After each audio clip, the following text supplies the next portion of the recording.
Bueno, usted tiene en pantalla uno de los mejores libros que he leído en mi vida sobre artes plásticas, que es Escribir las imágenes, Andrea Yunta, ensayo sobre arte argentino y latinoamericano, escrito en un castellano perfecto y con una rigurosidad en los datos, en las fuentes, y es apasionante leerlo incluso para quien no es, como es mi caso, ¿no es cierto?, un especialista en artes plásticas. Andrea, ¿cómo estás?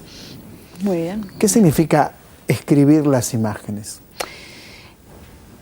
Es una figura mediante la cual lo que trato de hacer pensar es que las imágenes, que son objetos fijos, bidimensionales o tridimensionales, se pueden convertir en relato, y que de alguna forma también sustenta esa idea de que la interpretación nunca termina. Por lo tanto, estas imágenes se pueden escribir tantas veces como uno quiera tomar el desafío de interpretarlas, ¿no?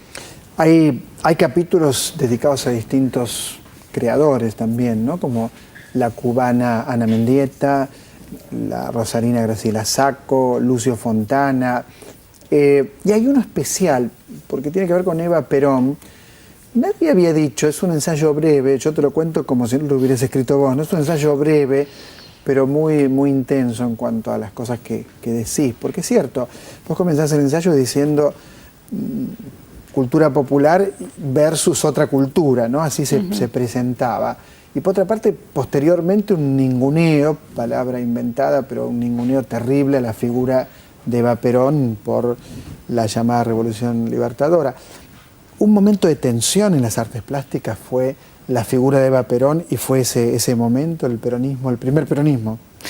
Ninguneo, es decir, destrucción de imágenes, porque durante la autodenominada Revolución Libertadora se destruyeron gran parte de los retratos que constituyen el material sobre el que yo trabajo.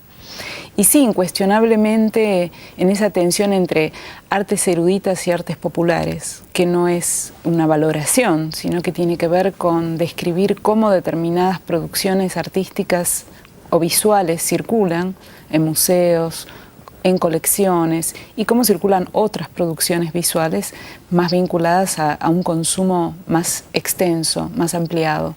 Pero entre estas dos zonas de la cultura se produce en los años del peronismo una tensión muy fuerte. Yo lo que encontré era una cantidad de prejuicios y de ideas fijas, fosilizadas, que decían que durante los años del peronismo se había perseguido el arte abstracto. Y si bien es cierto que hay episodios en los cuales se condena el arte abstracto, Ivanišević pronuncia un discurso muy polémico. Vos lo publicás. Claro. Muy facho en algunas cosas que dice ese texto. El texto incuestionablemente no suscribe la idea de la libertad en el arte, digamos, el discurso. Pero fijar o, digamos, esquematizar el peronismo, que fueron 10 años, en ese momento, es no ver la textura cultural de un periodo en el cual esta relación se reinscribió muchas veces. Es el periodo en el arte argentino en el que se desarrolla el movimiento de arte abstracto, una de las vanguardias más vigorosas de América Latina, más anticipadas de América Latina. Entonces, si hubiese habido tal prohibición, ¿cómo se hubiese desarrollado este arte? Y no solo eso, sino que encuentro casos que ejemplifican con toda claridad que esta tensión tenía ámbitos de intercambio. En 1952 hace una exhibición en el Museo Nacional de Bellas Artes en la cual, además del retrato de Perón y Evita, estaban todos los artistas abstractos. Pues es que gracias a vos conocí un artista que no sabía, la verdad, no sabía que esa imagen de Perón tan clásica es de un artista Anirak. Numa Iriñak es el retrato de Eva Perón, sí. Y después hay otro que también me interesó mucho, que no los conocía, no sabía. Sesostris Vitulio. Exactamente. Bueno, estos retratos de Eva Perón muestran la tensión en torno a cómo representar ese rostro, ¿no? Claro, ¿cómo representarlo? Por un lado, una imagen realista que se basa en las fotografías y que no crea conflictos, es decir, los conflictos los crea después del 55. Y por el otro lado, Numa Iriñak, que es un artista abstracto que vivía en París y al que le encargan un busto de Evita y él utiliza su propia estética. Y esto en la embajada argentina en París. Hay una foto en el libro que me impresionó, porque claro, era una estética que no tenía nada que ver con la estética tradicional de Eva Perón. Bueno, en el campo del arte, ¿cuál es la estética tradicional de Eva Perón? Esa es una pregunta. Con la imagen que le convenía en ese momento, supuestamente le podía convenir al peronismo de la época. No. Ahí hay un problema de representación y de realismo, es decir, si vos estás haciendo el retrato de un líder, de un personaje público, el realismo es un elemento importante. Esta imagen era imposible vincularla con el rostro de Eva Perón porque era muy esquemática. Hoy pienso que digamos, esta ambigüedad y esta amplitud de la imagen se leería de otra manera. Claro, parece más bien una figura inca, maya, tiene algo de esto. Parece una amazona, ¿no? Así con el rostro completamente angular. Y fue Pirovano, que era director del Museo de Arte Decorativo, el que le encarga a Sesostris Vitulio esta imagen. Pirovano, que era director del Museo de Arte Decorativo durante el peronismo, pero que es uno de los grandes coleccionistas de arte abstracto. En uno de mis viajes me encontré en Venecia con Graciela Sacco, no con ella, ¿no? Sino con ojos que estaban en las escaleras, que uno va caminando por Venecia, hay mucha escalera que sube, que baja puente, y estaban ojos que me miraban, supuestamente, o nos miraban o nos observaban. Un capítulo fantástico del libro es el dedicado a la rosarina, gran artista en mi modestísima opinión, que es Graciela Sacco, ¿no es cierto? Sí, ella es una gran artista, una artista que reflexiona sobre toda la tradición de la vanguardia en Rosario. Pensemos que Berni es rosarino y pensemos que Lucho Fontana es rosarino y pensemos que Tucumán Arde se hizo en Rosario, además de hacerse luego en Buenos Aires.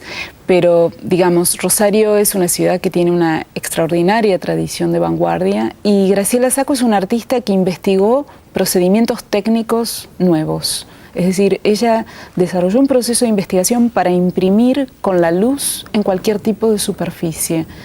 Y a mí me interesa bastante ese desafío, ¿no? Cuando los artistas también toman ese desafío de experimentar con los materiales, de buscar nuevas formas de decir, de renovar el lenguaje, además de los contenidos, además de los temas, las formas.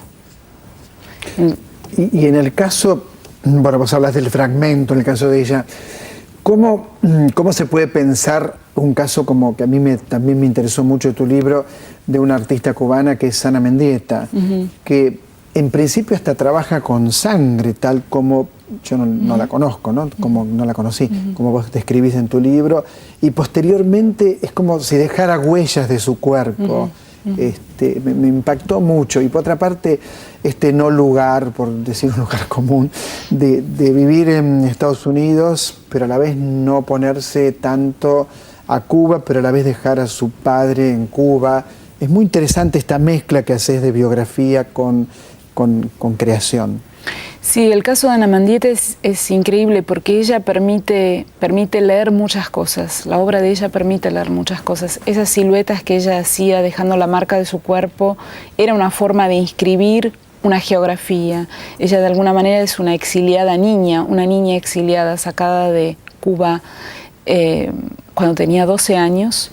En un operativo que se conoció como Operativo Peter Pan. Peter Pan, que sacaban los chicos. Sacaban, organizado por la iglesia, para sacar a los niños salvar a los niños, digamos. Para que no se los coman, ¿no?